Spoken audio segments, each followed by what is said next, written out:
Morning, Basil. Welcome to my office. Good morning, Chiara. I have heard there's a restriction on the usage of the name SARS and the SARS logo, even if you are a registered tax practitioner. Can you tell me more about it? Yes. Section 30(1) of the SARS Act outlines several key restrictions. It's quite important for anyone involved in business or corporate entities to understand this. Please explain to me, what are these restrictions exactly?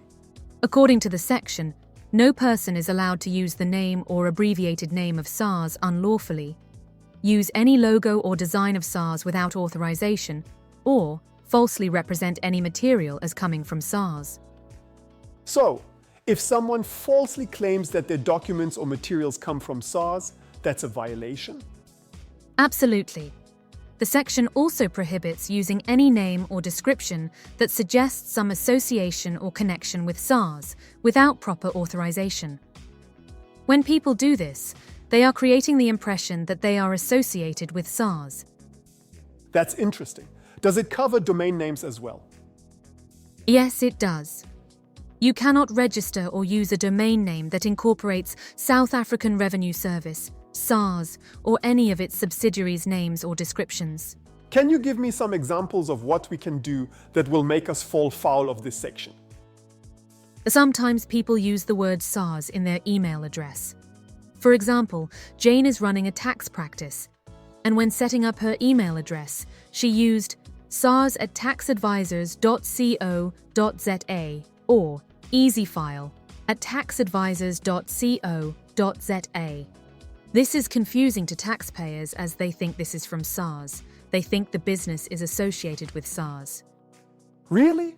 People do this. What else do they do? People use the SARS logo in their signature, on their websites, and even in their marketing material or business signage. This is not allowed.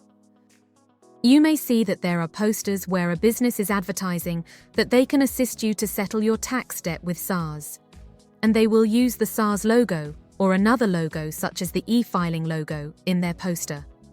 This is also not permitted. What happens if someone violates these restrictions?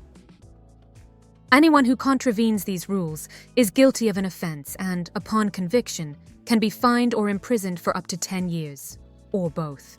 10 years is quite a long time. They must be very serious about protecting their name and reputation. Indeed, Basil. The penalties reflect the seriousness of the offence. It's crucial to adhere to these legal prescripts to avoid legal trouble. Remember that a logo is used to distinguish a business from all others. Thanks for explaining, Chiara. This is really helpful. My pleasure, Basil. Always happy to help clarify legal matters. SARS at your service.